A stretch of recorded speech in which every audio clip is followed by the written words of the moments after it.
Hi friends, welcome back to my channel. എല്ലാവർക്കും സുഖമാണെന്ന് വിചാരിക്കുന്നു. അപ്പോൾ ഇന്ന് ഞാനിവിടെ വന്നിരിക്കുന്നത് ചൈനീസ് നൂഡിൽസുമായിട്ടാണ് കേട്ടോ.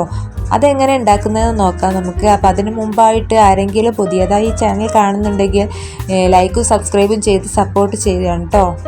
എന്നാൽ നമുക്ക് നേരെ വീഡിയോയിലോട്ട് പോവാം. അതിനായി ഞാനിതാ ഇവിടെ ചിക്കൻ കഴുകി വൃത്തിയാക്കി വെച്ചിട്ടുണ്ട്. ഇനി ഇതിലേക്ക് നമുക്ക് കായം തേച്ച് പിടിപ്പിക്കണം. അതിനായി ഞാനിത് കായ ഇതിലേക്ക് ഇട്ട് കൊടുക്കുകയാണ് കേട്ടോ. മുളക് പൊടി, മഞ്ഞൾപ്പൊടി, ഗരം മസാല, പെരുംജീരകപ്പൊടി, ഉപ്പ്, കോൺഫ്ലവർ ഇത്രയും കൂടിയ ഒരു മിക്സാണ് കേട്ടോ ഇത്. അപ്പോൾ ഇതൊന്ന് നന്നായിട്ട് ഇതിൽ തേച്ച് പിടിപ്പിക്കാം. അപ്പം ഞാനിതാ ചിക്കൻ നന്നായിട്ട് കായം തേച്ച് ഇവിടെ പിടിപ്പിച്ചിട്ടുണ്ട്. ഇനി നമുക്ക് ഇതൊന്ന് പൊരിച്ചെടുക്കണം. ചിക്കൻ പൊരിക്കാനായി ഞാനൊരു പാൻ ഇതാ ഇവിടെ ഗ്യാസിൽ വെച്ചിട്ടുണ്ട്. ഇത് ചൂടായി വരുമ്പോൾ ഇതിലേക്ക് അല്പം ഓയിൽ ഒഴിച്ച് കൊടുക്കാം കേട്ടോ. അപ്പോൾ പാൻ നന്നായി ചൂടായി വന്നിട്ടുണ്ട്. ഇതിലേക്ക് നമുക്ക് ആവശ്യത്തിന് ഓയിൽ ഒഴിച്ച് കൊടുക്കാം. ഓയിൽ നന്നായിട്ട് ചൂടായി വന്നിട്ടുണ്ട്. ഇനി ഇതിലേക്ക് നമുക്ക് ഓരോ ചിക്കനായിട്ട് ഇട്ട് കൊടുക്കാം. അപ്പോൾ ചിക്കൻ്റെ പീസെല്ലാം ഞാൻ അതിലിട്ട് കൊടുക്കുന്നുണ്ട്. ഇതൊന്ന് നന്നായി പൊരിഞ്ഞ് വരട്ടെ. ആ സമയം കൊണ്ട് ഇതിലേക്കുള്ള വെജിറ്റബിൾ കട്ട് ചെയ്യാം. അപ്പം ഞാനിവിടെ വെജിറ്റബിൾസ് എല്ലാം കട്ട് ചെയ്ത് വെച്ചിട്ടുണ്ട്. ഇനി നമുക്കിതൊന്ന് ഒരു പാനിലിട്ട് ഫ്രൈ ചെയ്തെടുക്കാം കേട്ടോ. അതിനായി ഞാനിവിടെ ഗ്യാസ് ഓൺ ആക്കി ഒരു പാൻ ചൂടാക്കാൻ വെച്ചിട്ടുണ്ട്. ഇനി ഇത് ചൂടായി വരുമ്പോൾ അതിലേക്ക് ഒരു സ്പൂൺ ബട്ടർ ആഡ് ചെയ്ത് കൊടുക്കാം കേട്ടോ. ബട്ടർ നന്നായിട്ട് ഉരുകി വന്നിട്ടുണ്ട്. ഇനി ഇതിലേക്ക് നമുക്ക് വെജിറ്റബിൾസ് ഓരോന്നായിട്ട് ഇട്ട് കൊടുക്കാം. അത് ഞാൻ ഇട്ട് കൊടുക്കുന്നത് കാബേജ് ആണ് കേട്ടോ. അടുത്തതായി അരിഞ്ഞു വെച്ച തക്കാളി ഇതിലേക്ക് ഇട്ട് കൊടുക്കാം. ഇനി ക്യാരറ്റ് ഇട്ട് കൊടുക്കാം. ഇനി അടുത്തതായിട്ട് ഇട്ട് കൊടുക്കേണ്ടത് ക്യാപ്സിക്കം ആണ് കേട്ടോ. അപ്പോൾ ക്യാപ്സിക്കം ഇതിലിട്ട് കൊടുക്കുന്നുണ്ട്. ഇനി ഇത് നല്ല ഫോർക്ക് വെച്ചിട്ട് നന്നായിട്ടൊന്ന് മിക്സ് ചെയ്ത് കൊടുക്കുക. അതിനുശേഷം കുറച്ച് ഉപ്പ് കൂടെ ചേർത്ത് കൊടുക്കാം കേട്ടോ. അതിൽ ഉപ്പിട്ടതിന് ശേഷം ഒന്നുകൂടെ ഒന്ന് മിക്സ് ചെയ്ത് കൊടുക്കാം കേട്ടോ.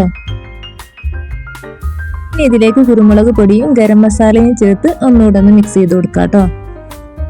ഇനി ഇതൊന്ന് വാടി വരുന്ന സമയം കൊണ്ട് നമുക്ക് ഇതിലേക്കുള്ള സേമിയ റെഡിയാക്കാം. അതിനായത് ഞാൻ ഒരു പാത്രത്തിൽ വെള്ളം വെച്ചിട്ടുണ്ട്. ഇനി ഇതിലേക്ക് കുറച്ച് സേമിയ ഇട്ട് കൊടുക്കാം കേട്ടോ. എൻ്റെ കയ്യിൽ നീളത്തിലുള്ള സേമിയ ഇട്ടുള്ളത്. അപ്പോൾ ഞാനത് പൊട്ടിച്ചിട്ട് കൊടുക്കുകയാണ്. അപ്പോൾ ഞാനിത് ഉണ്ടാക്കാൻ ആവശ്യമായിട്ടുള്ള സേമിയ എല്ലാം ഇതിലിട്ട് കൊടുത്തിട്ടുണ്ട്. ഇനി ഇതൊന്ന് നന്നായിട്ട് തിളപ്പിച്ചെടുക്കണം. സേമിയ കട്ട പിടിച്ച് പോകാതിരിക്കാൻ വേണ്ടി ഇടയ്ക്കൊന്ന് ഇങ്ങനെ ഇളക്കി കൊടുക്കണം കേട്ടോ. ഈ സമയം കൊണ്ട് വേവിക്കാൻ വെച്ച് ചിക്കൻ എന്തായാലും നോക്കാം കേട്ടോ. അപ്പോൾ ഇതാ ചിക്കനൊക്കെ നന്നായിട്ട് വെന്ത് വന്നിട്ടുണ്ട്. ഇനി നമുക്ക് ഇതൊന്ന് കോരി മാറ്റാം. അപ്പോൾ ഇതാ ചിക്കനൊക്കെ ഞാൻ കോരി മാറ്റിയിട്ടുണ്ട്. ഇനി ഇതൊന്ന് ചെറിയ കഷ്ണങ്ങളാക്കി മുറിച്ചെടുക്കണം കേട്ടോ. അതാ ഞാനിങ്ങനെ മുറിച്ചെടുത്തിട്ടുണ്ട്. ഇനി വേവിക്കാൻ വെച്ച സേമിയയുടെ പാടെന്താ നോക്കാം. സേമിയ ഇതാ ഇവിടെ നന്നായി വെന്ത് വന്നിട്ടുണ്ട്. ഇനി ഇത് നമുക്കിത് ഊറ്റിയെടുക്കണം കേട്ടോ. അപ്പം ഞാനിതാ സേമിയ നന്നായിട്ട് ഊറ്റിയെടുത്തിട്ട് നല്ല വെള്ളം വാർന്ന് കിട്ടണം. ഇനി അടുത്തതായി ഫ്രൈ ചെയ്യാൻ വെച്ചിട്ടുള്ള വെജിറ്റബിൾസിലേക്ക് നമുക്ക് ക്രഷ് ചെയ്ത് വെച്ചിട്ടുള്ള ചിക്കൻ പീസൊക്കെ ഇട്ട് കൊടുക്കാം കേട്ടോ. ഇനി ഇതിലേക്ക് ചേർക്കേണ്ടത് ടൊമാറ്റോ സോസ് ആണ് കേട്ടോ. ടൊമാറ്റോ സോസും ചേർത്ത് നല്ലതായിട്ടൊന്ന് മിക്സ് ചെയ്ത് കൊടുക്കണം.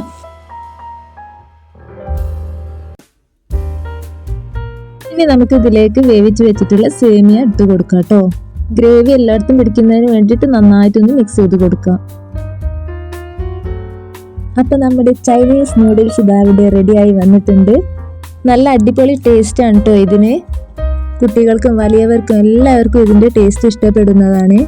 ലഞ്ചിനോ ഡിന്നറിനോ ഒക്കെ ഉണ്ടാക്കി കഴിക്കാൻ പറ്റിയ ഒരു ഫുഡാണ് കേട്ടോ. ഇനി നമുക്കിതൊരു സെർവിംഗ് ബൗളിലേക്ക് മാറ്റാം. തീർച്ചയായും ഒരു വട്ടമെങ്കിലും ഇത് ഉണ്ടാക്കി നോക്കണം കേട്ടോ. അപ്പോൾ ഇന്നത്തെ വീഡിയോ ഇത്രയേ ഉള്ളൂ. വീഡിയോ ഇഷ്ടപ്പെട്ടാൽ ലൈക്കും സബ്സ്ക്രൈബും ചെയ്ത് സപ്പോർട്ട് ചെയ്യാൻ മറക്കരുത് കേട്ടോ.